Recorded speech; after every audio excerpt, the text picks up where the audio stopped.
ආයු වැඩේවා නිරෝගීවා සුවපත් වේවා ඔබ රට සහ මුළු ලෝකයම.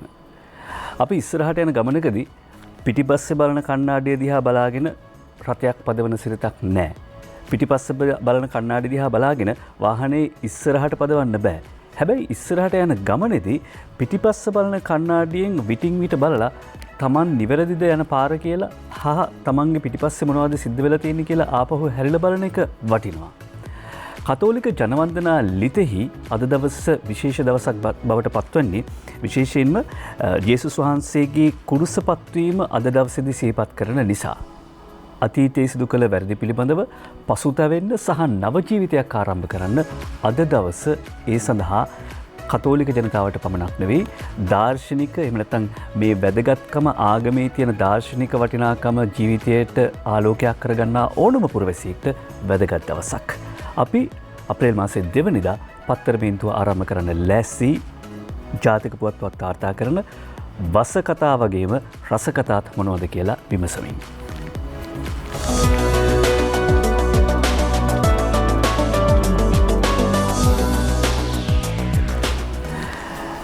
මේ පාස්කු මහසිකුරාදා දිනය පිළිබඳව මහසිකුරාදා දිනය අදට එදීමත් එක්කම අපිට කවුලුවක් විවෘත වෙනවා ජීවිතය දකින්න සහ ලෝකය දකින්න. ඒක ඕනම ආගමිකයෙක්ට මේ අවස්ථාවක් විදිහට ගත්තොත් බොහෝ ප්‍රතිඵල උදා කරගන්න පුළුවන්. ඒ නිසා මේ අවස්ථාව අපි වෙන ආකාරයකින් භාවිත කරනවා. සාමාන්‍යයෙන් අපි පත්තර මීන්තුවේදී උදේ ඉස්සෙල්ලම කරන්නේ පුවත් සිරස්තල විමසන එක. සිරස්තල වලට යන්න කලින් අපි ලංකාදීප පුවත්පතට පමනුගම් මීසම් සේවක සාගර ශාන්ත පියතුමා සාගර ශාන්ත හෙට්ටිආරච්චි පියතුමා ගෙනෙන ලියන ලිපිය තෝරා ගන්නව ආරම්භක සටහන සඳහා යේසුස් වහන්සේගේ කුරුස පූජාව සිහිපත් කරන මහා සිකුරාදා කියන ලිපිය තෝරගන්නේ ශාන්ත සාගර හෙට්ටිආරච්චි පියතුමායි ලංකාදීප පුවත්පතට මේ ලිපිය රචනා කරන්නේ. එතුමා සඳහන් කරනවා කිතුණු ජනවන්දනා ලිතෙහි සුවිශේෂිත දිනයක් වන යේසුස් වහන්සේගේ කුරුසපත්වීම සිහිපත් කරන මහා සිකුරාදා දිනය අදයි. ගොයම් කරල පැසී පහතට බරවන්නාසේද එසේම යේසුස් වහන්සේ පියාණන් වහන්සේගේ කැමැත්ත උදෙසා සරලවම පවසන්නේ නම් අපට ඇති අසීමිත වූ ආදරය උදෙසා මරණය දක්වාම පහත් වූයේද එසේමය කියලා පියතුමන් සඳහන් කරනවා. පියතුමන් සඳහන් කරන ආකාරයට මේ ලිපියෙන් ගෙනෙන අදහස වෙන්නේ මරණය තුලින් ජීවිතය දකින්න, මරණය මගින් ජීවිතය දකින්න, මරණය ඔස්සේ ජීවිතය දකින්න යේසුස් වහන්සේගේ කුරුස පූජාව සිහිපත් කරන මහා සිකුරාදා දිනය අපට ලෝවාසීන්ට දැනුම් කවුලුවක් එමෙතන් චින්තන කවුලුවක් විවෘත කර දෙන බව. උන්වහන්සේ ලිපිය අවසන් කරද්දී සඳහන් කරන ශ්‍රී ලාංකේය කිත්තුණු මෑතකාලීන දෙවසරක ඉතිහාසය තුළ පාස්කුව යන වදන තුළ සැඟවී ඇති කඳුළු කතාවල තවමත් නිමාවක් නැත කියලා. ශ්‍රී ලාංකීය ජනතාව විදිහට අපිට පාස්කුව කියන වචනයත් එක්කම කඳුළු කතා තමයි මතක් වෙන්නේ. අද ජනාධිපති ගෝඨාභය රාජපක්ෂ මහත්මයා පාස්කු දිනය වෙනුවෙන් නැත්නම් මේ මහා සිකුරාදා දිනය වෙනුවෙන් පණිවිඩයක් නිකුත් කරමින් සඳහන් කරනවා ප්‍රේමයෙන් දයාවෙන් යුතුව මානව හිතවාදී සමාජයකට පාස්කු සමය ආශිර්වාදයක් කරගනිමු කියලා.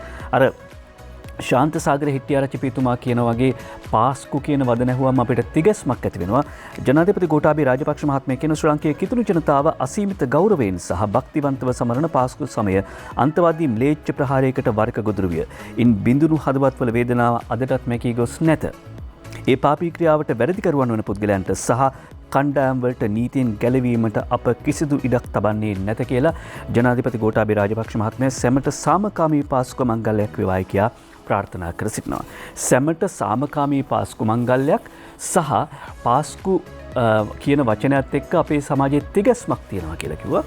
ප්‍රධාන සිරස්වල වලට යන්න කලින් මේ තිගැස්ම එහෙම නැත්නම් මේ තිගැස්ම නැති කරලා සුරක්ෂිත භාවය ඇති කිරීම තමයි රජයේ වගකීම. අද ජාතික පුවත්පත් සියල්ලකම වගේ පළවී තිබුණා යුද හමුදාපති සහ ඒකාබද්ධ මාණ්ඩලික ප්‍රධානී ජෙනරාල් ශවේන්ද්‍ර සිල්වා මහත්මයා මේ කාරණාව පිළිබඳව කරපු ප්‍රකාශයක් මේ පාස්කු සමයේ ආරක්ෂාව පිළිබඳව තවමත් අපේ කිතුණු ජනතාවට පල්ලියකට යද්දී තිගැස්මක් තියෙනවා වෙන්න පුළුවන්. සුරක්ෂිත රටක් නිර්මාණය වී තිබුණා වුණත් යම් තිගැස්මක් තියෙනවා වෙන්න පුළුවන්. ඒ තිගැස්ම තුරන් කිරීම සඳහා ආරක්ෂක විධිවිධාන කොහොමද අරගෙන තියෙන්නේ? ඒ පිළිබඳව අපි විමසන සූදානම්. ඒ වගේම කොවිඩ් සම්බන්ධයෙන් උත්සව සමය ආරම්භ වෙනවා.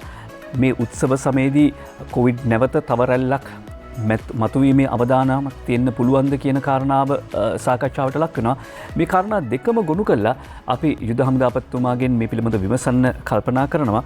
දුරකථන සම්බන්ධතාව ගොඩනගා ගනිමින් සිටින්නේ. ඒ අතර අපිට පුළුවන් මව්බිම ඇතුල් පිටුවක අද වාර්තා කර තිබුණා යුද හමුදාපතිතුමන් මේ පිළිබඳව දක්වපු අදහසක්. ඒ තමයි පාස්කු සතියේදී එම නැත්නම් මේ මහා සිකුරාදා දිනින් උදා වෙන මේ ඉදිරි සතියේදී ආරක්ෂාව තර කිරීම සම්බන්ධයෙන් විශේෂයෙන්ම පොලිසිය ගෙනෙන ක්‍රියාමාර්ගවලටත් සහයෝගය දීලා මේ දේවස්ථාන විශේෂිත තෝරාගත් ස්ථානවල ආරක්ෂාව තහවුරු කිරීමට පියවර ගන්නා බව ජෙනරාල් ශවේන්ද්‍රසිල මහත්මයා ප්‍රකාශ කළ බව අද මව්බිම් පුවත්පතේ වාර්තාවක් ගෙනෙනවා. පාස්කු ඉරිදා දේව මෙහෙය වෙනුවෙන් ආරක්ෂාව තර කරන්න හමුදාපතිගෙන් උපදෙස් කියලායි මව්බිම් පුවත්පත වාර්තා කර සිටියේ. අපිට පුළුවන් සම්බන්ධතාව ගොඩනගා ගන්න. එහෙම නේද? අපි නිෂ්පාදකතුමාගෙන් විමසනවා. හොඳයි. සම්බන්ධතාව ගොඩනගා ගන්න අතරේ අපි එහෙමනම් අවධානය යොමු කරමු දිනමින පුවත්පතේ ප්‍රධාන සිරස්තලයට ප්‍රහාරයෙන් පැය කිහිපයක් තුළ සහරාන්ගේ ප්‍රතිඥාව ලොවට බිදූ අන්තවාදියා අත්අඩංගුවට කියලා දිනමින පුවත්පතේ ප්‍රධාන සිරස්තලය අද වාර්තා කරන්නේ රක්ෂණ ශ්‍රියන්ත සහ භක්ති ධර්ම ප්‍රියමෙන්ඩිස් TID දිගින් දිගටම ප්‍රශ්න කරනවා කියලායි සඳහන් කර සිටිනේ. මේ පුද්ගලයන් අත්අඩංගුවට ගන්නේ පෙරේදා දිනේ කියලායි දිනමින පුවත්පත වාර්තා කර සිටින්නේ. අද ජාතික පුවත්පත් බොහෝමයක මේ කාරණාව වාර්තා වී තිබුණා. ඒ අනුව ජාතික පුවත්පත් වාර්තා කරන විදිහට වන් උම්ම නමින් WhatsApp කණ්ඩායමක් නිර්මාණය කරමින් පාස්කු ප්‍රහාරයේ මහා මොලකරු සහරාන් හෂීම්ගේ අන්තවාදී මතවාදයේ විවිධාකාරයෙන් ප්‍රචාරය කරන්නට උත්සාහ කළ පුද්ගලයන් දෙදෙනෙක් ත්‍රස්තවාදී විමර්ශන කොට්ටාසය මගින් කොළඹදී අත්අඩංගුවට ගත්තා. මේ පුද්ගලයන් පාස්කු ප්‍රහාරයේ සිදුවල පැය කිහිපයකට පස්සේ අර මුහුණ වසාගත් පිරිසක් සමග සහරාන් හෂීම් කිසියම් ප්‍රතිඥාවක් ලබා දෙන වීඩියෝ සහ ඡායාරූපය අන්තර්ජාලයට මුදාහරින ලද පුද්ගලයා මේ අය අතර ඉන්නවා කියලායි වාර්තා කර සිටින්නේ. මොකද ප්‍රහාරයෙන් පැය කිහිපයකට පස්සේ මේ ඡායාරූපය සහ මේ වීඩියෝව උන් සමාජගත කරලා තියෙනවා. මේ පුද්ගලයා අත්අඩංගුවට ගෙන තිබෙන්නේ මේ පුද්ගලයන් දෙදෙනා අත්අඩංගුවට ගෙන තිබෙන්නේ කොළඹ බැල්ලම්පිටිය ප්‍රදේශයේ රැස්ව සිටියේදී මේ එක් පුද්ගලයෙක් එක්ක අත්අඩංගුවට ගත්ත අනෙක් පුද්ගලයා වන් උම්ම නමින් WhatsApp කණ්ඩායමක් නිර්මාණය කරමින් අන්තවාදී මතවාද අන්තර්ජාලය හරහා විකාශය කිරීමේ යෙදෙනවා එක් බව තමයි ත්‍රස්ත විමර්ශන කොට්ටාසය සඳහන් කර සිටින්නේ.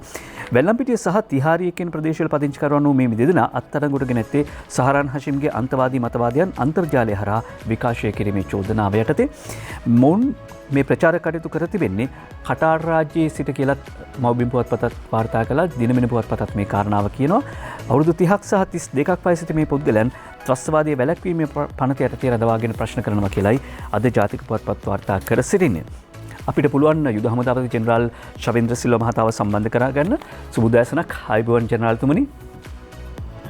සුබෝදෑසනක් ආයුබෝවන් දිනුෂ. ඔව් අපි පහුගිය දින කීපයේදී ඔබතුමාව දුරකථනය ඔස්සේවත් සම්බන්ධ කරගන්නට උත්සාහ ගත්තේ නැහැ. අපි දන්නවා එකක් ඔබතුමා විදේශ සංචාරයක් නිසා කාර්යබහුල වුණා. ඒ වගේම අපිට උත්සව සමයක් ලැබෙනවා කියලා කියන්නේ ඔබතුමාලට නින්දක් නැහැ කියන එක. මුලින්ම දැනගන්න කැමතියි මේ පාස්කු සතියේ ආරක්ෂාව සම්බන්ධයෙන් කරන විධිවිධාන යම් හෝ තිගැස්මක් ඇතිව කෙනෙක් පල්ලි යන්න ඉන්නවා නම් ඔබතුමා දෙන සහතිකය මොකක්ද කියලා දැනගන්න කැමතියි. මෙහෙමයි ඔබ ඉතාමත් බරපතල ප්‍රශ්නයක් අහන්නේ සාර්ථකයක් සම්බන්ධයෙන්. කෙසේ වෙතත් රටක ඕනම අවස්ථාවක තනි පුද්ගලයෙක්ට යම් කිසි ආකාරයක ක්‍රියාකාරකමක් කරන්න පුළුවන්. ඒත් එක්කම පල්ලි ගත්තු රට පුරාවට පල්ලි විශාල ප්‍රමාණයක් තිබෙනවා.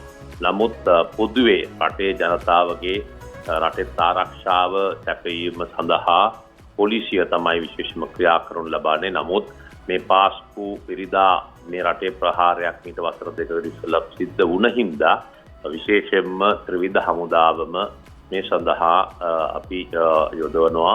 ත්‍රිවිධ හමුදාවේ අවශ්‍ය කණ්ඩායම් පමණක් රටේ ජනතාවට ආරක්ෂා සැපයීම වෙනුවෙන් සැප යුතු ප්‍රදේශ සඳහා සැප යුතු ස්ථාන ආවරණය වෙන පරිදි අපි මේ ආකාරයෙන් අපි ආරක්ෂා සැපීමට මෙවැනිටත් මේ සතිය ආරම්භයේදීම අපි ආරම්භ කරනු ලැබුවා. බොහෝ ස්ථානවල විශේෂයෙන්ම ඔය පාස්කු ප්‍රහාරයෙන් හරි ලක්වෙච්ච හෝටල් සමහර අවස්ථාවලදී හමුදාවේ අයවලුන් යොදවන ලෙසත් ඉල්ලීම් කරනු ලැබුවා. නමුත් ඒ ආකාරයට කිරීමට හැකියාවක් නැහැ. කෙසේ වෙතත් අපි සියලුම ස්ථාන ආවරණ වන පරිදි උපරිම ආරක්ෂාවක් රටේ ජනතාවට ලබා දීම සඳහා අපි සම්පූර්ණ සැලැස්මකට අනුව කටයුතු කළ තිබෙන අතිගරු ජනාධිපතිතුමා සෑම සතියකින් පවත්වන ආරක්ෂක කවුන්සිලෙදි මේ සතිය පැවැත්වද්දී මේ පිළිබඳව විශේෂ අවධානයක් ත්‍රිවිධ හමුදා පොලිසියට යොමු කරන ලෙස උපදෙස් ලබා දුන්නා. ඒ අනුව ජනාධිපතිතුමා ලබා දුන් උපදෙස් වලට අනුව අපි මේ ආකාරයෙන් අපි ආරක්ෂා සැපයුතු ස්ථාන සඳහා ආරක්ෂා යොදවලා තිබෙනවා. ඔව්. ජෙනරල්තුමනි COVID-19 සම්බන්ධයෙන් අද ජාතික පුවත්පත් පුවත් ගණනාවක් වාර්තා කරනවා. එකක් තමයි අවුරුදු උත්සව තියන්න පුළුවන්ද බැරිද? ඒවයි සීමා මොනවද? ඊළඟට නිවාඩු කාලෙදි ගමට යන උදවිය හරහා මේ රෝගය ව්‍යාප්ත වීම ගම්වලට වැළැක්වීමට අවම කිරීමට විවිධ ක්‍රියාමාර්ග ගෙන තිබෙනවා කියනවා. ඒ වගේම එන්නත් කරන වැඩපිළිවෙල පිළිබඳව සඳහන් වෙනවා. මම කැමතියි පොදුවේ මේ කාරණා පිළිබඳව යාවත් කාලින වෙච්ච තොරතුරු මෙතන අප්ඩේටඩ් තත්ත්වය මොකක්ද කියලා දැනගන්න. ඔව් එදාමත් කෙටියෙන් දැනුම් දුන්නොත් මේ සමැදිව ප්‍රශ්න කීපයක් නැහුවා. අපි ඉස්සෙල්ලාම අලුත් අවුරුද්ද සම්බන්ධයෙන් ගත්තොත් අලුත් අවුරුද්ද සම්බන්ධයෙන් අද උදෑසන බොහෝ දුරට අධ්‍යක්ෂක ජෙනරාල් සෞඛ්‍ය විසින් උපදෙස් මාලාවක් නිකුත් කිරීමට නියමිතයි. මෙහිදී විශේෂයෙන්ම අපි අපේ කාර්යසාධක බලකාය ක්‍රියාන්විත මධ්‍යස්ථානයෙන් අපි නිර්දේශ ලබා දීලා තිබෙනවා. ඒ නිර්දේශ වලට අනුව තමයි මේ ආකාරයෙන් උපදෙස් මාලාවක් නිකුත් වීමට නියමිතව තිබෙන්නේ. මෙහිදී විශේෂයෙන්ම අවුරුදු සමරන ආකාරය චාරිත්‍ර වාරිත්‍ර වලට අනුව සමරීමේදී මේක පවුලක් අපි දන්නවා සිංහල දමිළ අවුරුද්ද පවුල කේන්ද්‍ර කරගෙන කරන හිතන්නේ චාරිත්‍ර වාරිත්‍ර තිබෙන්නේ. මෙහිදී ඒක කරද්දිත් අර කියපු සෞඛ්‍ය පුරුදු වලට අනුගත වෙමින් කරන්න කියන කාරණයක් ඒත් එක්කම විශේෂයෙන්ම එපා කියලා නෑ අලුත් අවුරුදු උත්සව සඳහා යම් කිසි සීමාවක් යටතේ පැවැත්වීමටත් ඒ සීමාවන් යටතේ පවත්වද්දී සමහර අපි දන්නා අලුත් අවුරුදු ක්‍රීඩා තරග තිබෙනවා.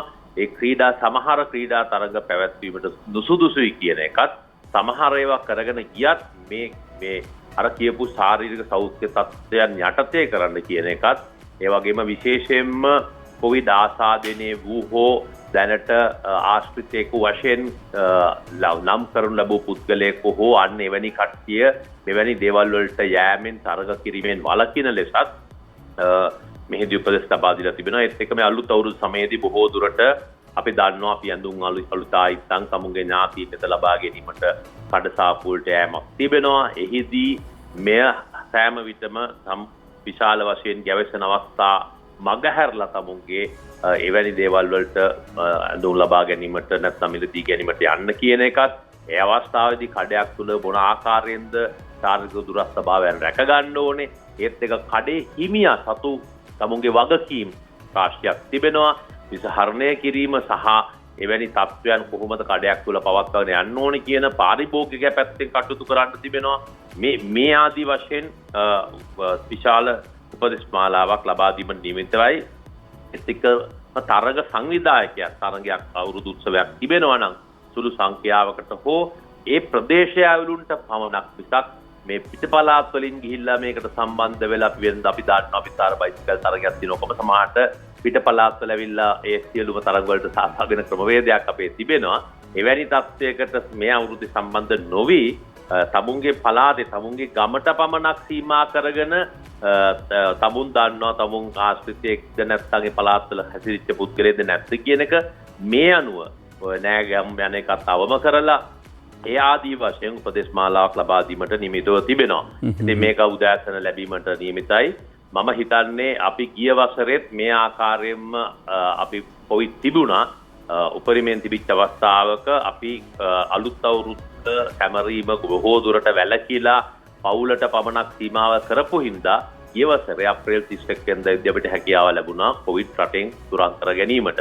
මම හිතන්නේ රටේ ජනතාව විශාල සහයෝගයක් කැපවීමක් දෙන හින්දා අපි හිතනවා ඒ තත්ත්වෙ මේ ආකාරයෙන් කටයුතු කරයි කියලා. ඔබ ඒත් එක්ක එන්නත් සම්බන්ධයෙන් ඇහුව ඔබ දන්නවා මීට දින දෙකකට පෙරදී අතිගරු ජනාධිපති ගෝඨාභය රාජපක්ෂ මැතිතුමාත් ඒ වගේම චීන ජනාධිපතිතුමාත් අතර ඇති වූ සංවාදයකින් පසුව ලක්ෂ 6ක මාත්‍රා සංඛ්‍යාවක් ශ්‍රී ලංකාවට ලැබුණා.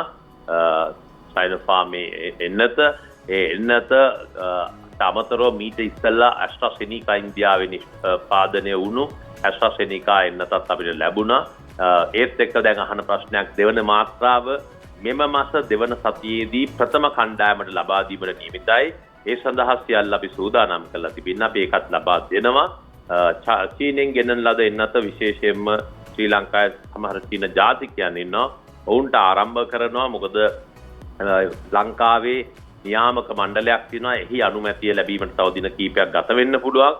ඒ ලැබුණුවාම ශ්‍රී ලාංකිකයන්ට ඒ ලැබුණුවාම පමණක් ශ්‍රී ලාංකිකයන් ලබා දීමට නියමිතව තිබෙනවා. ඉතින් එන්නත් කරන සම්බන්ධයෙන් එහෙමයි.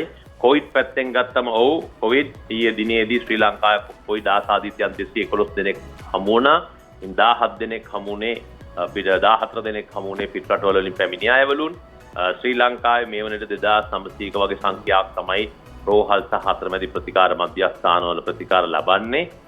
පසුගිය සතියට පිට සතිවල 300කට අධික සංඛ්‍යාවක් කොවිඩ් ආසාදිතයන් හමුුණත් මේ පසුගිය සතියට පුරාවට හමු වෙලා තියෙන්නේ 250ට අඩු වගයක්. ඉතින් අපි යම්කිසි ආකාරයකට පාලනයක් ලබාගෙන තියෙනවා. එන්නත් කරන්නේ කොවිඩ් ආසාදිතයන් හමු වන ප්‍රදේශ බස්නාහිර පළාතේ ඉලක්ක කරගෙන ලබනවා. මම හිතන්නේ අපිට මේ අනුව අපි මේ ආකාරයෙන් පවත්වගෙන ගියොත් පාලනය කරගන්න හැකියාවක් ලැබෙයි. නමුත් පිට පළාත් වලට ගම්බිම් බලාවලට යනවා නම් ඔබ මොන ආකාරයෙන්ද හැසිරෙන්නේ? ඔබ කොවිඩ් ආසාදිතයන් එක්කද හිටිය ආසාදිතය විය හැකි පුද්ගලයන් එක්කද හිටියේ කියන එක තේරුම් බේරුම් අරගෙන තමුන්ගේ නිවාස වලට පමණක් සීමා විය හැකි ආකාරයෙන් මෙසේ ගමන් කරත් මම හිතන්නේ විශාල බරපතල ප්‍රශ්නයක් ඇති වෙන්නේ නැහැ.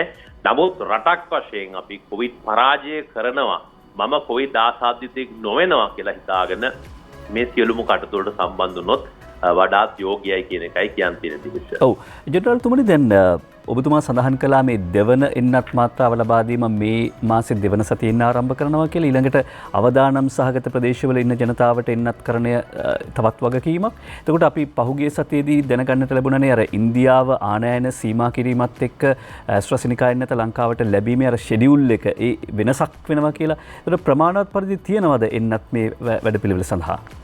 අනිවාර්යයෙන්ම දිනුෂ ඒක ප්‍රමාදයක් වෙන්නේ. ඔබ දන්නවා ඉන්දියාවේ නිෂ්පාදනය කළා ඉන්දියාවට එන්නත් ලබා නොදී පිට රටවල් වලට ලබා දීම සම්බන්ධව එම රට තුල යම්කිසි හඬක් නැගුව. ඔබ දන්නවා පක්ෂ විපක්ෂ දේශපාලන හෙත් තිබෙනවා, වෙනස් කරුණු තිබෙනවා. ඉතින් ඒ අනුව ඔවුන් මේ ආකාරය දෙයක් කියලා තිබ්බට අපිට යම්කිසි ලැබීමේ ප්‍රමාදයක් එන්න පුළුවන්. නමුත් අපිට ලබා දීම නවත්තලා නෙමෙයි තියෙන්නේ, ප්‍රමාදයක් වෙන්න පුළුවන් කාල සීමාවේ. ඒ ප්‍රමාදය ඔවැනි දේවල් ගැන හිතලා තමයි අපි බොහොම සැලසුමකට අනුව මෙන්නත් කරණය කරලා තිබෙන්නේ. ඉතින් මම හිතන්නේ අපිට ප්‍රශ්නයක් වෙන්නේ නැහැ. අපිට හැකියාවක් තිබෙනවා. අපිට මේ දෙවන මාත්‍රය ඒ ලබා දුන් සති 10 පනිපු අයවලුන්ට 10ක් සහ ඉන්න ඔබට වෙන අයවලුන්ට එන්නත් ලබා දීමේ හැකියාවක් අපිට තිබෙනවා. ඔව්, මොකද සමාජ මාධ්‍යවල පළවෙන සමහර වාර්තා දිහා බැලුවම ඇතම් පුද්ගලයෝ කලබල වෙන්න ඉඩ තියෙනවා. ඒ නිසායි අපි ඔබතුමාගෙන්ම මේ කොවිඩ් මර්ධනයේ කාර්ය සාධනය පිළිබඳව වගකීම දරන ඔබතුමාගෙන්ම මේ පිළිබඳව විමසන්නේ. ඔබතුමා කියන විදිහට එහෙම බයක් වෙන්නට අවශ්‍ය කාරණාවක් නැහැ. අර බැකප් ප්ලෑන් එකක් එක්ක එහෙම ලැබෙනීම ප්‍රමාද වුණොත් මොකද කරන්න කියලාත් කලින් හිතලා තිබුණේ. ඒ සියලු කටයුතු සූදානම්. අනිවාර්යයෙන්ම ඕනම දෙයක් කරද්දී පිළිවෙලට කරන්න බෑ. ඒකනේ මේ ලෝකයේ අනිත් රටවල් වල කොවිඩ් ශීඝ්‍රයෙන් වැඩි වෙන අවස්ථාවක රට මේ ආකාරයෙන් පාලනය කරගෙන යන්නේ. ඉතින් ජනාධිපතිතුමා මේ සදා නායකත්වයක් ලබා දෙනවා. අගමැතිතුමා සම්බන්ධ වෙලා ඉන්නවා. අපි මේ එන්නත් කෙසේ හෝ ලබා දුන්න අයවලුන් මෙත ලබා දීමට අනිවාර්යයෙන්ම කටයුතු කරනවා. සූති යුද හමුදාපතිතුමනි ජෙනරාල් ශවේන්ද්‍ර සිල්වා මහතාණනි, අපේ සහෝදර මාධ්‍යවලටත් ඉඩක් තියෙන්න ඕනේ. වුණුත් බලාගෙන සිටිනවා ජෙනරාල්තුමන්ව සම්බන්ධ කරගන්න. එතුමා හැම විටම ස්වාධීන රූපවාහිනී සේවයට දක්වන කෘතවේදීත්වයක්, හිතවත්කමක් තමයි ඕනම අවස්ථාවක මුල් තැන ලබා දෙනවා. බොහොම ස්තුතියි. නැවත වතාවක් සිහිපත් කරනවා ඒ කාරණාව ගෞරවයෙන්. ඒ වගේම අමතක කරන්න නරකයි පහුගිය දවස්වල ජිනීවාවල සම්මත වෙච්ච යෝජනාව සම්බන්ධයෙන් විවිධ උදවි අදහසක් වුණා පේනවා. මේ යෝජනාවලදී ජෙනරාල් ශවේන්ද්‍ර සිල්වා මහත්මයා ඇතුළු රණවිරුවන්ගේ වත්කම් සීමා කරන්න, වත්කම් තහනම් කරන්න, ඊට පස්සේ විදේශ ගමන් වලට සම්බාධක පනවන්න මෙහෙම යෝජනා තමයි සම්මත කරගත්තේ. එතකොට ඒ යෝජනා සම්මත වුණා කියලා එහෙම නැත්නම් ඒ යෝජනා වලට වැඩි ඡන්ද ප්‍රමාණයක් ලැබුණා කියලා අපට අප්පුඩි ගහන්න පුළුවන්ද? මෙච්චර සේවයක් කරන රණවිරුවෝ සහ මේ ජාති මාමක පුත්‍රයන්ට එහෙම සීමා පැනවීම ජෙනරාල් ශවේන්ද්‍ර සිල්වා මහත්මයා වෙන්න පුළුවන්. එහෙම නැත්නම් ආරක්ෂක ලේකම් ජෙනරාල් කමල් ගුණරත්න මහත්මයා වෙන්න පුළුවන්. මේ රණවිරුවන් සියලු දෙනා තමන්ගේ පෞද්ගලික කාරණයක් ඉෂ්ට කරගන්න ගිහිල්ලා නෙවෙයි මෙහෙම සීමාවන්නට ලක් වෙන්න ජාත්‍යන්තර හමුවේ. රටේ අපේ අනාගතය වෙනුවෙන් කටයුතු කරන්න ගත් උත්සාහය නිසා. ඒ නිසා මේ කාරණාත් අපි සිහිපත් කරගන්නවා. කෝවිඩ් පිළිබඳ වාර්තා කරන්නත් තියෙනවා. අපි කිව්වනේ මේ දිනමින පුවත්පතේ ප්‍රධාන සිරස්වලේ කිව්වා ඉතිරි පුවත්පත්වල සිරස්වල තියෙනවා විරාමයට යන්න කලින් ඉක්මනින්ම ප්‍රධාන සිරස්වල ටික විමසලා බලමු. අද මව්බිම් පුවත්පතේ ප්‍රධාන සිරස්වලේ දඹුල්ලේ KK ආර්යදාස ලීටර් 28000ක හොරපොල් තෙල් කන්ටේනරයක් දඹුල්ලෙන් අල්ලයි ඇල්ලුවේ ගබඩාවේ වහලේ ටැංකියකට බාද්දි බලපත්‍ර ලියකියවිලි කිසිවක් නැහැ කියලායි මව්බිම් පුවත්පත වාර්තා කර සිටින්නේ. දඹුල්ල නගරාධිපති ජාලි ඕපාත මහතාට ලැබුණු තොරතුරක් මත දඹුල්ල මූලස්ථාන පොලිස් පරීක්ෂක SP එදිරිසිංහ මහත්මයා සහ පොලිස් කණ්ඩායමක් දඹුල්ල නගර සභාවේ නාගරික මන්ත්‍රීවරුන් පිරිසක් එක්ක ගිහිල්ලා ඊයේ රෑ 7:30ට විතර තමයි මේ ස්ථානය වටලලා තියෙන්නේ. දඹුල්ල ආර්ථික මධ්‍යස්ථානයේ පිටුපස පෞද්ගලික ගබඩාවක ඇතුළත තමයි මේ විදේශ රටකින් ගෙන්වා තිබූ පොල් තෙල් ලීටර 28000කට අධික ප්‍රමාණය අටංගු කන්ටේනරය තිබිලා තිබෙන්නේ.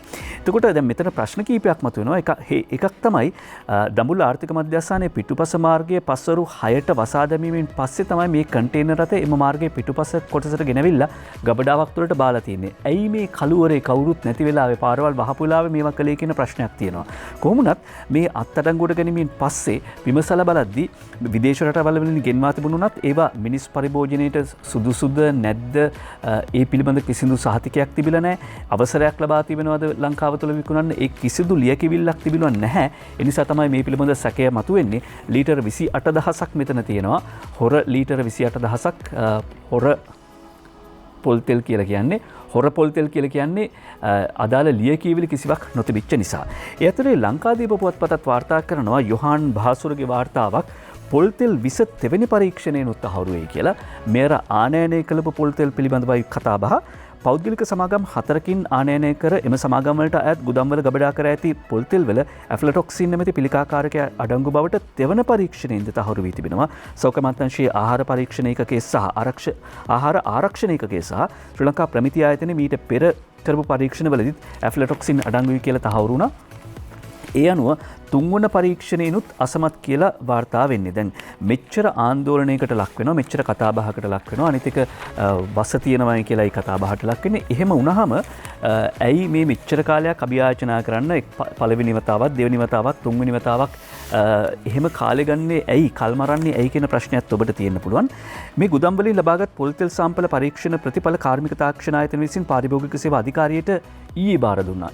ITI එකකින් රිපෝට් එකත් ඊයේ ඇවිල්ලා තියෙනවා. මේ සම්බන්ධයෙන් ලංකාදීපයේ කළ විමසුමකදී අදහස් දැක්වූ සම්ප්‍රකාර සේවා අලෙවි සංවර්ධන සහ පාරිභෝගික ආරක්ෂණ රාජ්‍ය අමාත්‍ය ලසන්ත අලගිවෙන මහත්මයා කියා තිබෙන්නේ ප්‍රශ්නගත පොල් තෙල් තුගල ඇෆ්ලටොක්සින් නැමැති පිළිකාකාරකයේ අඩංගු බව කාර්මික තාක්ෂණ ආයතනයේ පරීක්ෂණයෙන්ද තහවුරු වී තිබෙන බව. ප්‍රමිති ආයතනය කිව්වා පිළිකාකාරක තියෙනවා කියලා. ඊට පස්සේ සෞඛ්‍ය අමාත්‍යාංශයේ ආහාර ආරක්ෂණ ඒකකයේ කිව්වා තියෙනවා කියලා. ප්‍රමිතිකාරයන්ශයේ දෙවන පරීක්ෂණයනුත් තහවුරු වුණා.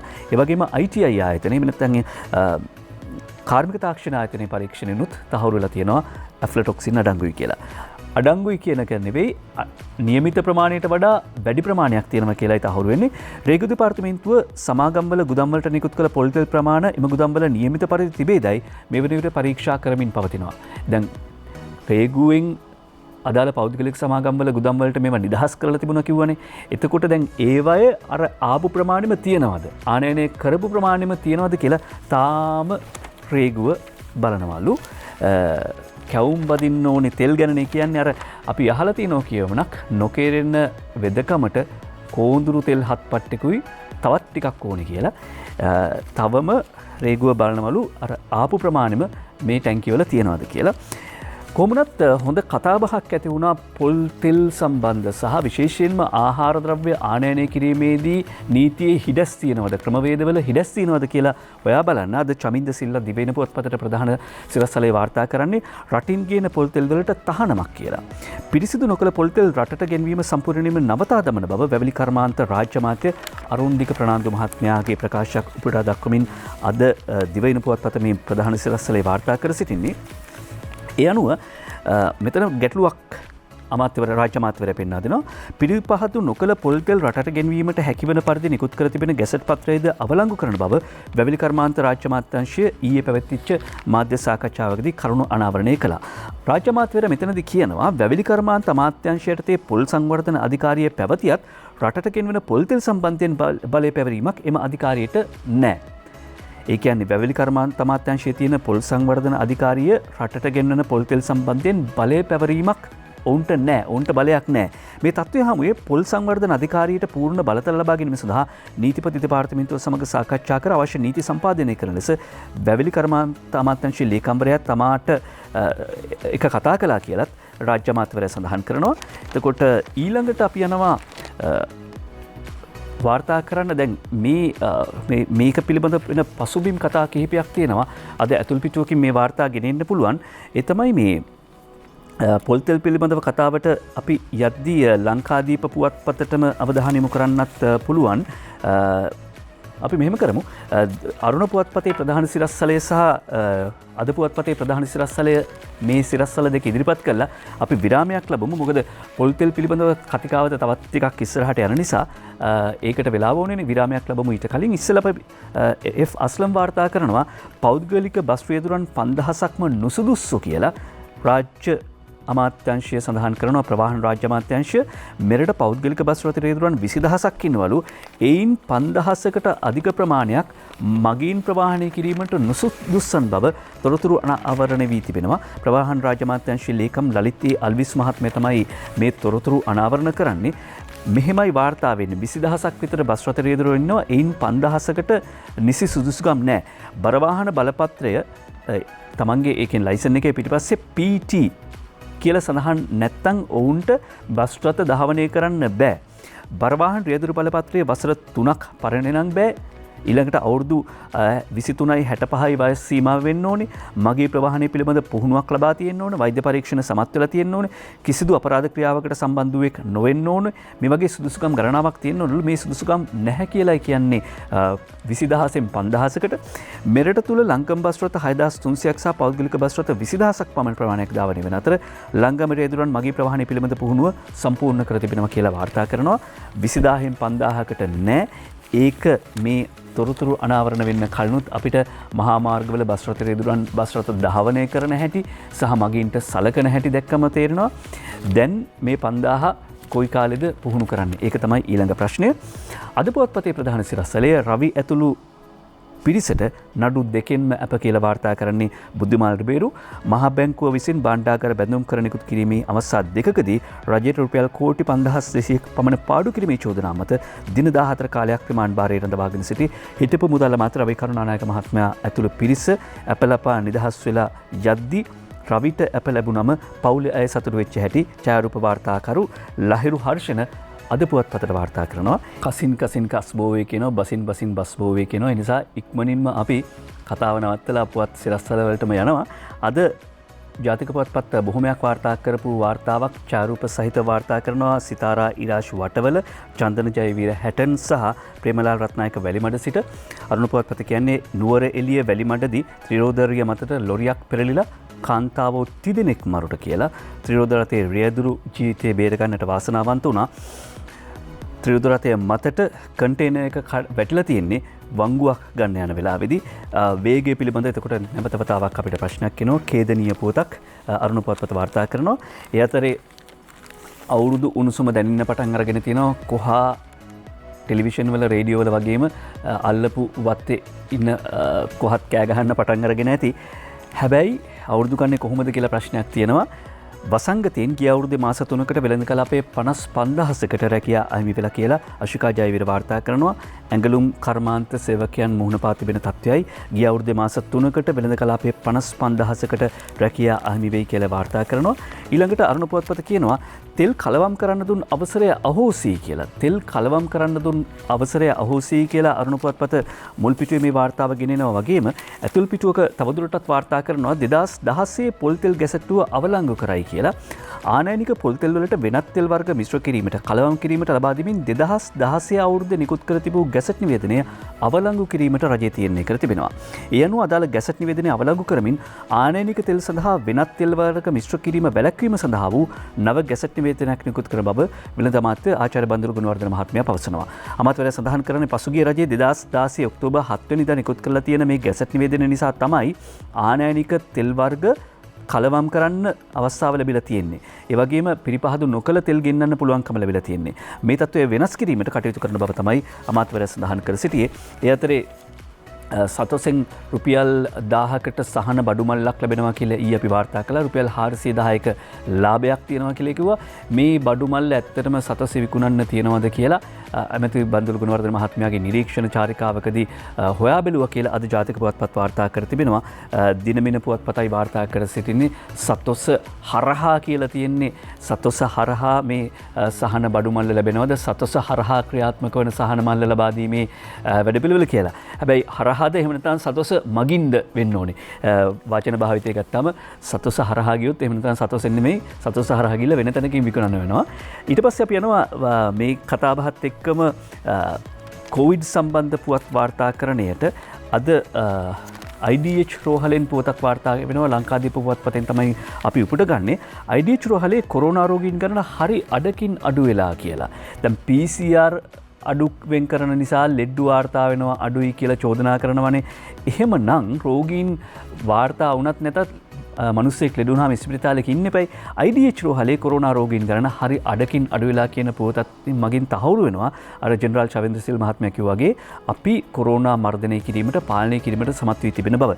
IDH රෝහලේ කොරෝනා රෝගීන් සංඛ්‍යාව හරි අඩකින් පමණ අඩු වී ඇතයි ඒ අධ්‍යක්ෂ වෛද්‍ය හසිත අත්තනායක මහත්මයා පවසනවා. කොරෝනා රෝගීන්ට ප්‍රතිකාර ලබා දෙන දිවිනි ප්‍රධානතම රෝහල තමයි IDH රෝහල. කොරෝනා ආසාදිතයන් 200කට වැඩි පිරිසක් IDH රෝහලේ මේට පෙර ප්‍රතිකාරගත් බව කී රෝහල අධ්‍යක්ෂවරයා එම රෝගීන් සංඛ්‍යාව මේ වන විට 100කට ආසන සංඛ්‍යාවක් දක්වා කියන්නේ භාගයකට වගේ පහළ බැහැලා කියලායි සඳහන් කරන්නේ. රෝහලේ සියලුම වාට්ටු පසුගිය කාලේ පිරී තිබිච්ච අවස්ථා තිබුණා. ඒ තත්ත්වයක ගත්තාම රටේ කොරෝනා මර්ධනය සාර්ථකව ක්‍රියාත්මක වෙන බවට හොඳ සංරචකයක් තමයි හොඳ ඉන්ඩිකේෂන් එකක් බවට IDH රෝහලේ ලෙඩ්ඩු සංඛ්‍යාව රෝගීන් සංඛ්‍යාව කොරෝනා ආසාදිත රෝගීන් සංඛ්‍යාව භාගයකට අඩුවීම හේතුවක් කර දක්වන්න පුළුවන්. අපි ඊට පස්සේ යනවා දිවයින පුවත්පතට. දිවයින පුවත්පත වාර්තා කරනවා පක්ෂ 4ක් අනතුරුදායක මට්ටමේ තියෙනවා කියලා. පක්ෂ 4ක් අත්හිටුවන්න ඔන්න මෙන්න කියලා රනිල් ධර්මසේන වාර්තා කරන්නේ 2019 අවුරුද්දට අදාළ ගිනුම් වාර්තා මෙතෙක් ඉදිරිපත් නොකර ලියාපදිංචි දේශපාලන පක්ෂ 4ක් මේ වන විට හඳුනාගෙන ඇති බව මැතිවරණ කොමිසම කියනවා කියලායි සඳහන් කරන්නේ. හැබැයි ඒ පක්ෂ වල නම් මොනවද කියලා දිවයින පුවත්පත අනාවරණ කරන්නේ නැහැ. අපිට ඒ පක්ෂවල නම් දැනගන්න තිබුණා නම් ඒ පක්ෂ කාටද පක්ෂ කියලා දැනගන්න තිබුණා. ඊළඟට ඔය වත්කම් බැරකම් ගැන කිව්වම අද මව්බිම් පුවත්පත මුල්පිටියේ වාර්තා කරනවා ප්‍රධාන අනුසිරස්සලේ වත්කම් සහ වගකීම් ප්‍රකාශය කිරීමේ පනතට තෝරුමෝරු ඇතුළත් නැහැ. 1000 දඩේ ලක්ෂයක් කරන්න ඉල්ලනවා. සංශෝධන පනත් කෙටුම්පත සම්මත නොකිරීම ගැටලුවක් කියලා ජනාධිපති නීතිඥ ආචාර්ය විජේදාස රාජපක්ෂ මහත්මයා කතානායක මහින්දාප අබේවර්ධන මහත්මයාට ලිපියක් ලියමින් සඳහන් කරනවා කියලයි වාර්තා කර සිටින්නේ මව්බිම් පුවත්පත. ඒ අනුව කෙටුම්පත පිළිබඳව සඳහන් කරද්දී මේ කෙටුම්පත තමන් ඉදිරිපත් කළේ 1975 අංක 1 දරන වත්කම් සහ වගකීම් ප්‍රකාශ කිරීමේ පනත අවුරුදු 45කට කලින් සම්මත කරපු එකක් නිසා මේකේ වත්කම් බැරකම් පිළිබඳව එහෙම නැත්නම් මේ පනතේ රෙගුලාසි උල්ලංඝනය කළොත් වැරදිකරුවෙක් වෙන පුද්ගලයාට රුපියල් 1000ක දඩයක් තමයි හිමි වෙන්නේ. මොකද අවුරුදු 45කට කලින් මේ පනත ගෙනාපු නිසා. ඒ නිසා 2019 අවුරුදු දෙසැම්බර් මාසයේදී තමන් පනත් කෙටුම්පතක් පෞද්ගලික යෝජනාවක් විදිහට ඉදිරිපත් කළා. එහෙම මේ පනතේ රෙගුලාසි උල්ලංඝනය කරන කෙනෙක්ට රුපියල් ලක්ෂය දක්වා ඒ කියන්නේ අවම දඩය ලක්ෂය නොයික්මන දඩයක්. දඩය ලක්ෂය නොයික්මන දඩයක් ප්‍රකාශයට පත් කරන්න කියලා. ඇයි තවමත් මේ පනත සාකච්ඡාවට ගැනෙන්නේ නැත්තේ කියන ප්‍රශ්නය තමයි පාර්ලිමේන්තු මන්ත්‍රීවරයා විමසන්නේ. ඒ වගේම රජයේ ජනාධිපති පළාත් සභා මන්ත්‍රීවරුන් විදේශ සේවයේ රාජ්‍ය තාන්ත්‍රික සභාපතිවරුන් තානාපතිවරුන් මහා කොමසාරිස්වරුන් සාධන කොමිෂන් සභාවල කොමසාරිස්වරුන් පනතින් ආවරණය නොවන බැවින් අර අවුරුදු 45කට කලින් තියෙන පනතේ මේ පිරිස ආවරණය වෙන්නේ නැති නිසා ඒ පුද්ගලයන්වත් මේ පනතට ඇතුළත් කරන්න කියලා යෝජනා කරනවා. ඇයි තවමත් තෝරුමෝරු ඇතුළත් කරගන්නේ නැත්තේ තෝරුමෝරුන්ට වැටබඳින්නේ නැත්තේ කියන ප්‍රශ්නයයි යොමු කරන්නේ. ඒ අතරේ මව්බි මුල්පිටුවේ තවත් වාර්තාවක් තියෙනවා දුම්කුල බදු සංශෝධනය නොකිරීමෙන් වසරකට අහිමි වන බද්ද රුපියල් කෝටි 3500ක් කියලා ඒ මව්බිම් පුවත්පත වාර්තා කරන්නේ. දුම්කුල බදු සංශෝධනය නොකිරීමෙන් වසරකට අහිමි වන බද්ද කෝටි 3500ක්. මේ බද්ද සංශෝධනය කරොත් දුම්කුල ආශ්‍රිත නිෂ්පාදන වලට තියෙන සීමා වැඩි වෙනවා. ඒ කියන්නේ දුම් වැටි අලවියට සීමා පැනෙන්න පුළුවන්. ඒ වගේම රජයට බදු ආදායමත් එකතු වෙන්න පුළුවන්. ඊට පස්සේ අපි යනවා දිනමිණු පුවත්පතට අලුත් සහල් මංගල්‍ය පැවැත්වෙන බව දිනමිණු පුවත්පත වාර්තා කරනවා. අලුත් සහල් මංගල්‍ය අනිද්දා ජනපතිගේ ප්‍රධානත්වයෙන් කියලා අද දිනමිණු පුවත්පත වාර්තා කරනවා. අනුරාධපුර විජයශ්‍රී ජයශ්‍රී මහ බෝ සමිතුන් අභියසදී අලුත් සහල් මංගල්‍ය ජනාධිපති ගෝඨාභය රාජපක්ෂ මහත්මයාගේ ප්‍රධානත්වයෙන් අනිද්දා පැවැත්වෙන බව දිනමිණු පුවත්පත වාර්තා කරනවා. ඒ වගේම අරුණ පුවත්පතට යනවා. අරුණ පුවත්පතට ගියාම අපිට වාර්තා කිහිපයක් උපුටා දක්වන්න පුළුවන්. එකක් තමයි පහුගිය දවස්වල කතාබහට ලක් වෙච්ච කාරණා කීපයක් තිබුණා. ඝන අපද්‍රව්‍ය කළමනාකරණය පිළිබඳව ඝන අපද්‍රව්‍ය කළමනාකරණය පිළිබඳ විශේෂඥ කමිටු වාර්තාව ජනපති අතරපත් වුණු බව අද අරුණ පුවත්පත වාර්තා කරන චාරූප සහිතව ඝන අපද්‍රව්‍ය කළමනාකරණය පිළිබඳ විශේෂඥ කමිටු වාර්තාව ඊයේ පස්වරේ ජනාධිපති ගෝඨාභය රාජපක්ෂ මහත්මයාට බාර දුන්නා. ඝන අපද්‍රව්‍ය කළමනාකරණයේ ලෝකේ බොහෝ රටවල් වලට වගේම ශ්‍රී ලංකාවටද විශාල ගැටලුවක්. අපිට තියෙන ලොකුම ගැටලුව තමයි දවසකට කොච්චර ඝනාපද්‍රව්‍ය එකතු වෙනවද කියලා මධ්‍යම පරිසර අධිකාරිය කියන්නේ එක වාර්තාවක්. ඊට පස්සේ පරිසර අමාත්‍යාංශයේ තව වාර්තාවක් කියනවා. නගර සභා සහ පළාත් පාලන ආයතන වල තවත් වාර්තා. අපිට ඇත්තටම තියෙන්නේ හරියට දත්ත එකතු කරගන්න සහ ක්‍රමවේදයක් සකසා ගැනීමේ දුර්වලතාව. එක එක දේවල් කරනවා. මේ සියල්ල එකතු කරගෙන ජාතික වැඩපිළිවෙලක අවශ්‍යතාව මේ ඝන අපද්‍රව්‍ය කළමනාකරණ විශේෂඥ කමිටු වාර්තාවේ මගින් පෙන්වා දෙයි කියලා අපි විශ්වාස කරනවා. ජනපති පුනර්ජනනීය බලශක්තිය වෙනුවෙන් ගත් තීරණය රටට සෙත් පිරිතක් කියලා ඇමති ඩලස් සලහපිරු මහත්මයා දැදිරු ඔය බලාගාරයේ විවෘත කිරීමේ අවස්ථාවේදී ඊයේ සඳහන් කර සිටියා. මල්වතු ඔයෙන් තමයි අපේ ශිෂ්ටාචාරය ආරම්භ වෙන්නේ කියලා මහාවංශය කියන්නේ. ඒ අනුව දැදිරුවෙන් අපේ හරිත ශිෂ්ටාචාරය සවිමත් කරනවා කියලයි අමාත්‍යවරයා කියන්නේ. 2008 අවුරුද්දේ ආරම්භ වෙච්ච දැදිරුවේ ජලාශය ව්‍යාපෘතිය මගින් කිලෝවොට් 1300ක විදුලි ධාරිතාවක් ජාතික විදුලි බල පද්ධතියට එක් කිරීමට නියමිතයි. පසුගිය 31 වනදා දවස ඇතුළ විතරක් ඩීසල් සහ දැවි තෙල් චනනය මගින් ගිගාවොට් පැය 15.3ක් විදුලි උත්පාදනය කළා. මේ ප්‍රමාණය නිපදවීමේදී කාබන් කිලෝ මිලියන 13ක් ඒ කියන්නේ මෙට්‍රික් ටොන් 13000ක් පරිසරයට මුදා හැර තිබෙනවා. එක දවසක විතරක් අපි ඩීසල් ආදී මේ දැවි තෙල් එහෙම නැත්නම් මේ ෆොසිල ඉන්ධන දහනය මගින් විදුලි උත්පාදනය කිරීමේදී කාබන් මෙට්‍රික් ටොන් 13000ක් පරිසරයට මුදා හරිනවලු. මේ අනුව සලකා බැලුවම පුනර්ජනනීය බලශක්තිය කියන්නේ පරිසරය තුල පරිසරය රැක ගන්න පුළුවන් පරිසරයට හිතකර බලශක්ති ප්‍රභවයක්. මේ කාලෙදී මේ පරිසරය රැක ගැනීම සඳහා කරපු විශිෂ්ටතම ආයෝජනයක් හැටියට මේ පුනර්ජනනීය බලශක්තිය උත්පාදනය කිරීම සඳහා රජය දක්වන දායකත්වය අගය කරන්න පුළුවන් කියලයි අමාත්‍ය ඩලස් සලහපිරු මහත්මයා මෙහිදී සඳහන් කර සිටියේ. ඊට පස්සේ අපි යනවා මව්බිම පුවත්පතට. මව්බිම පුවත්පතෙත් අපි මේ තෝරගන්න පුවත තවදුරටත් මේ පරිසර හිතකාමී ව්‍යාපෘතියක්. දැන් ඒ තමයි නානු ඔයෙන් එන ඔමරගේ එන එතනගේ නෙරිය බලාපන් කියලා කියනවනේ. දැන් නානු ඔයේ ඉඳලා නුවරඑළියට කේබල් කාර් ව්‍යාපෘතියක් තියෙනවා. එතකොට අර නානු ඔයෙන් එන එතනගේ ඔමරි බලා ගන්න පුළුවන් කේබල් කාර් එකකින් ගමන් කරන ගමන් උපතිස්ස පෙරේර වාර්තා කරන්නේ නුවරඑළියට නානුවේ ඉඳලා කේබල් කාර් ව්‍යාපෘතියක් ආරම්භ කරනවා. රජය සහ පෞද්ගලික සමාගමක් නවසීලන්ත පෞද්ගලික ස්විට්සර්ලන්ත පෞද්ගලික සමාගමක් දෙක එකතු වෙලා අවුරුදු 30කින් පස්සේ මේ ව්‍යාපෘතිය රජයට අයිති වෙනවා. නානුවේ දුම්රිස්සානේ ඉඳලා නුවරඑළිය ග්‍රිගරිවල දක්වා කුළුණු 23කින් සමන්විත නැවතුම්පොළ 3කින් යුත් කේබල් කාර් ව්‍යාපෘතියක් ආරම්භ වෙනවා. මේ කේබල් කාර් ව්‍යාපෘතිය මගිනුත් පරිසරයට කාබන් විමෝචනය එහෙම නැත්නම් මේ දුර වාහන වලින් එන්න ගියාම ඇතිවෙන තදබදය නිකුත් වන කාබන් ප්‍රතිශතය අවම කරන්න මේ හිතකර ව්‍යාපෘතිය හේතු වෙනවා කියලායි සඳහන් කර සිටින්නේ. අග්‍රාමාත්‍ය මහින්ද රාජපක්ෂ මහත්මයාගේ උපදෙස් මත මේ ව්‍යාපෘතිය ක්‍රියාත්මක කරනවා සඳහන් කරනවා. මව්බිම් පුවත්පත වාර්තා කරන තවත් ඉලක්කගත කාරණාවක් වාර්තා කරන කැමති නවකවදය තුරන් කරන ජාතික අධ්‍යාපන ප්‍රතිපත්තියක් කියලා ජේටීද සිල්වා සහ අනුරාධා හේරත් වාර්තා කරනවා. ජාතික අධ්‍යාපන ප්‍රතිපත්තියේදී නවකවදය තුරන් කිරීම සඳහා අවධානය යොමු තිබෙනවලු.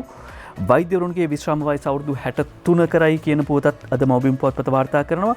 ඊළඟට අද පුවත්පතට යනවා. අද පුවත්පතට ගියාම ඩෙන්ගු රෝගීන් වාර්තා වීම කොයි ප්‍රමාණයකින් වර්ධනය වෙලාද කියලා 2021 පළමු මාස 3ට ඩෙන්ගු රෝගීන් 5231ක් වාර්තා වෙනවා. තවම වැස්ස පටන් ගත්තේ නැත රජෝ. වැස්ස මෝසම් වැස්ස ආරම්භ වී බොහෝ විට මේ මාසයේ මැද හරිය විතර වෙද්දී එතකොට වැස්ස ආරම්භ වුණාම මේ සාමාන්‍යයෙන් පායන කාලයක් වෙච්ච අවුරුද්දේ මුල් මාස 3 තිබිච්ච ඩෙන්ගු රෝගීන් ප්‍රමාණය වැඩිවීමේ අවදානම තියෙනවා. ඒ නිසා ඩෙන්ගු රෝගය දැන් කොවිඩ් වසංගතයත් එක්කම වැළඳීමේදී විවිධ සංකූලතා, ඒ කියන්නේ හරියට රෝගය නිශ්චය කරගන්න අමාරුයි, මේක ඩෙන්ගුද මේක කොවිඩ්ද කියලා. රෝග ලක්ෂණ බොහෝ විට සමානයි. ඊට පස්සේ සමහර විට මේ වෛරසය දෙකම එක විට තමන්ට බලපෑම් කරන්න පුළුවන්. එහෙම නාම තත්ත්වය තවත් සංකීර්ණයි. ඒ නිසා වත්ත පිටිය සුද්ධ කරගන්න එක හොඳයි. කොහොමුණත් අවුරුද්ද කියලා කියන්නේ අලුත් වෙනවා කියලා එකනේ. එතකොට වත්ත පිටිය සුද්ධ පවිත්‍ර කරගන්න එක, පීලික සුද්ධ කරගන්න එක, ඔය පොල් කටු ටින් බෙලෙක්ක මේවා සුද්ධ පවිත්‍ර කරගන්න එක වටිනවා.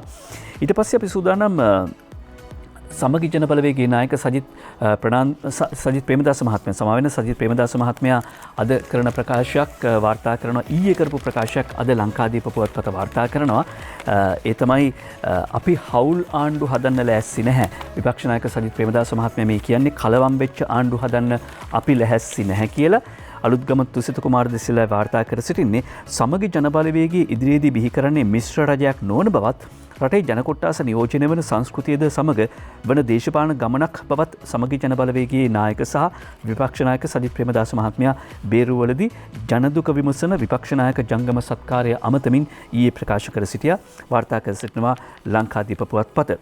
දිවයින පුවත්පතේ 7 වෙනි පිටුවට යන්න ලෑස්ති මහාචාර්ය අමාත්‍ය ජී.එල්. පීරිස් මහත්මයා කියනවා ජිනීවා යෝජනා රටට එරෙහි බලවේගවල ක්‍රියාත්මක වීමක්. ඒ නිසා ජිනීවා යෝජනා සම්බන්ධයෙන් රටක් ලෙස අපි එක මතයක ඉන්න ඕනේ. අධ්‍යාපන අමාත්‍ය මහාචාර්ය ජී.එල්. පීරිස් මහත්මයා කියනවා මේක දේශපාලන වාසි ගන්න, මෙන්න නැත්නම් විපක්ෂයෙන් මේකට අප්පුඩි ගහන්න සූදානම් වෙන එක කොයිතරම් නිවැරදිද කියන එකයි ප්‍රශ්න කර සිටින්නේ. ඊට පස්සේ අපි යනවා ජාතික පුවත්පත් වල යෝජනා සම්බන්ධ වාර්තා වෙන කාරණා සම්බන්ධයෙන් අවධානය යොමු කරද්දී අද ලංකාදීප පුවත්පතේ ඇතුල් පිටුවකින් තෝරගන්නවා සහරාන්ලාගේ ප්‍රහාරයෙන් පසු තවත් ඛේදවාචකයක් කියලා. එහෙම කිව්වම තිගැස්සෙයි වැලිකන්දේ පවුල් 200ක ඉඩම් කුඹුරු බලෙන් අල්ලගෙන කියලා. උත්තුච්චේන රක්ෂිතයේ ගවගාල් හදලා පොළොන්නරුවේ ඉපැරණිම හින්දු දේවාලයක් ළඟ කුඹුරු වගා කළා. මේ චෝදනා කර සිටින්නේ දිබුලාගල රාහුල අලංකාර නාහිමියන් වහන්සේ. මනම්පිටිය නිමල් ජයරත්න මේ වාර්තාව ගෙනෙන්නේ පොළොන්නරුවේ ඉපැරණිම හින්දු දේවාලයක් ළඟ කුඹුරු වගා කළා තියෙනවා. උත්තුච්චේන රක්ෂිතයේ ගවගාල් හදලා මෙන්න ඡායාරූප සහරාන්ලාගෙන් පස්සේ සිද්ධ තවත් ඛේදවාචකයක් වැලිකන්දේ පවුල් 200ක ඉඩම් කුඹුරු බලෙන් අල්ලගෙන කියලා වාර්තා කරනවා. රයිගම් ටෙලිස් ජුලි 3 වනදා කියලා වාර්තා කරනවා. අද ලංකාදීප පුවත්පත 17 වන රයිගම් ටෙලිස් ජුලි 3 වනදා නිර්දේශනා මිල දැක්වීම ජුනි 4 වනදා. අපි කොරෝනා වසංගතයේදීත් සම්මාන තබල සම්මාන දීමේ උළෙල පවත්වල වාර්තාවක් ලැබුවා කියලා සම්මාන උළෙලේ නිර්මාතෘ ආචාර්ය රවී ලීනගේ මහත්මයා සඳහන් කරනවා. රූපවාහිනී මාධ්‍යයේ නිරත වූවන් ඇගයීම අරමුණු කරගත් රයිගම් ටෙලිස් සම්මාන උළෙල 17 වෙනි වතාවට ජූලි මාසයේ 3 වනදා හවස 6:30ට නෙළුම් පොකුණ මහින්ද රාජපක්ෂ රංගහලදී පැවැත්වෙනවා කියලා වාර්තා කරනවා. මේ සම්මාන උළෙල රූපවාහිනී ක්ෂේත්‍රයේ බොහෝ දෙනාට උත්තේජනයක් සපයන බව ගෞරවයෙන් මතක් කරමින් ඊට පස්සේ අපි යනවා සුමති සම්මාන උළෙලදී ජනප්‍රියතම ටෙලිනාට්‍ය හැටියට සම්මාන ලැබපු ස්වාධීන රූපවාහිනියේ ඔබේ ප්‍රේක්ෂක ප්‍රතිචාර ලබන තාදී පිළිබඳව අද මව්බිම් පුවත්පත ලිපියක් පළ කරනවා. තෙරුණිද සිල්වා මේ වාර්තාව මේ ලිපිය ලියන්නේ 25 වන සුමති සම්මාන උළෙලේ ජනප්‍රියතම ටෙලිනාට්‍ය තාදී. නැවත වතාවක් ඔබට ස්තුතිය පළ කරනවා ජනප්‍රියතම ටෙලිනාට්‍ය බට ස්වාධීන රූපවාහිනී තාදී පත් කළ ප්‍රේක්ෂක ඔබට. අංකුර නිර්මාණ ශිල්පීන්ට අතදුන් පහන් ටැබ සාමූහිකයේ සාහිත්‍ය මෙහෙවර දා කියලා පුවතක් මව්බිම් පුවත්පත වාර්තා කරනවා. අපි අහලා තියෙනවා 80 දශකයේදී ධර්මසිරි ගමගේ සූරීන් පහන් වැට කියලා මෙහෙම සාහිත්‍ය ප්‍රවාහයක් ආරම්භ කළා කියලා ඔය බන්දුල නානායක්කාරව සම්මාත්මයා ආදීන් එයින් බිහිවිච්චායි කියලාත් අපි අහලා තියෙනවා. පහන් වැට ඒ කාලේ ආරම්භ වුණා. එතකොට මේ අලුත් ගෝලීය තත්ත්වය එක්ක එහෙම වැඩමුළු එහෙම දේවල් කරන්න පුළුවන්කම තියද කවුද වට සල්ලි දෙන්නේ කියලා එහෙම ප්‍රශ්න තියෙනවා. පහන් වැට වගේම පහන් ටැඹ සාමූහිකය ආරම්භ වුණා. පහන් ටැඹ නිර්මාතෘ ආචාර්ය ජගත් වැල්ලවාත් මහත්මයා මේ කාරණේදී සංකල්පය විතරක් නෙවෙයි අවශ්‍ය මුදල් හදල් හොයා දෙන්නත් කටයුතු කරනවා. ඒ නිසා නැවත වතාවක් රසිකත්වයක්, ඒ කියන්නේ පාරිභෝගික සමාජයක්නේ අපි දකින්නේ. පාරිභෝගිකයා තුළ ඉන්න රසිකයව අවදි කරන්න, එහෙම නැත්නම් රසිකත්වයෙන් පිරි සමාජයක් හදන්න පහන් ටැඹ ඔස්සේ දරන උත්සාහයට අපි ආශිර්වාද කරමින් සුබ පතමින් ඒ පුවතත් තෝරගත්තා. ඊට පස්සේ යනවා ක්‍රීඩාවට. කලාවෙන් අපි ක්‍රීඩාවට යනවා. ක්‍රීඩාවෙත් කලාවක් තියෙනවා. ශ්‍රී ලංකා කොදෙව් දෙවන ටෙස්ට් ක්‍රිකට් තරගය කොදෙව්වන් තරගයේ පාලනය අතට අරගෙන තියෙනවා. ලකුණු 165ක් ඉදිරියෙන් ඉන්නවා කොදෙව්වන් මේ වන විට. බලමු ලකුණෙන් ලකුණ එකතු කරගෙන කොහොම ගමනක් යන්න පුළුවන් වේද කියලා.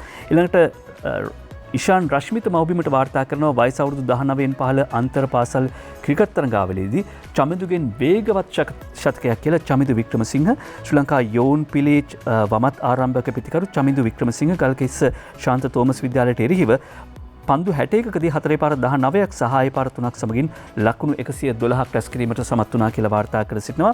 කටුගස්සට ශාන්ත අන්තෝන විද්‍යාලයේ චමිඳු වික්‍රමසිංහට සුබ පැතුම් එකතු කරනවා පත්තර මේන්තුවේ 19 මොබිම් පුවත්පත චාරූප වාර්තා කරනවා. අපි ඒක නොවලහා ඉදිරිපත් කරනවා.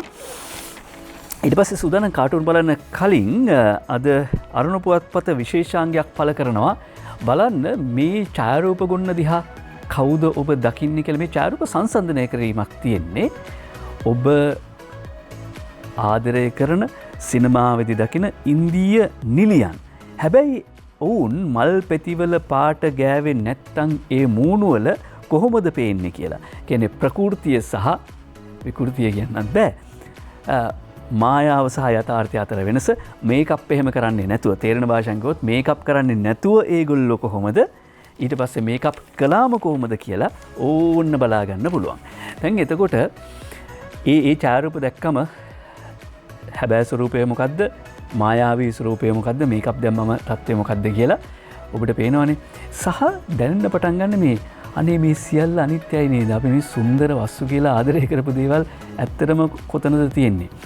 අනිත්‍ය සංකල්පයේ ජපන් ජාතිකයන් ඉතාමත්ම නිර්මාණශීලීව සහ දාර්ශනිකව සෞන්දර්යාත්මකව විඳිනවා.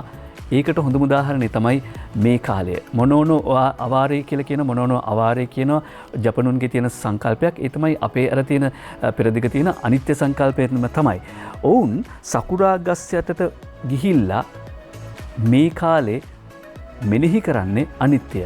සකුරා මලක් සති 2ක් විතර කාලය ඇතුළත පොහොට්ටු ඇවිල්ලා මල පිපිලා මල පරවෙලා පෙති ගිලිහිලා යනවා. මේ ගස් යට ඉඳගෙන සකුරා ගස් යට උතුරා යයි අසිරිය. සාමාන්‍යයෙන් මේ ජපානයේ සකුරා මල් පිපෙන කාලේ ඔවුන් අනිත්‍ය සිහිපත් කරනවා.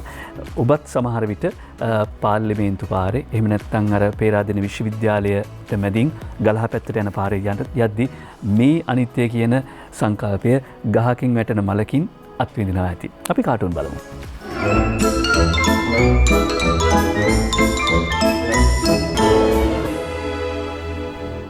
මොනවත් කියන්නේ විනාඩි 3යිලු තියෙන්නේ. සුවාරිස් දාස අපෝලාන නිර්මාණය කරනවා ලංකාදීප පුවත්පතට. දිලිප් පෙදාරච්චි මන්ත්‍රීතුමා ඉන්නවා. මාළු කෑල්ලක් බෙදගන්න විදියක් නෑ බං. සුවාරිස්ට කියන්නේ දිලිප් පෙදාරච්චි මන්ත්‍රීතුමා. සෑල්ට මොකටද පොල් තෙල්? සෑල්ට අමු මාළු කාලා හොඳට පුරුදුයිනේ. සෑල්ලට මොකටද පොල් තෙල්? ආයේ මොනවාද? හසන්ත විජේනායකගේ හුරේරා පොකට් කාටුනේ තෝරගන්නේ අරුණ පුවත්පතෙන්.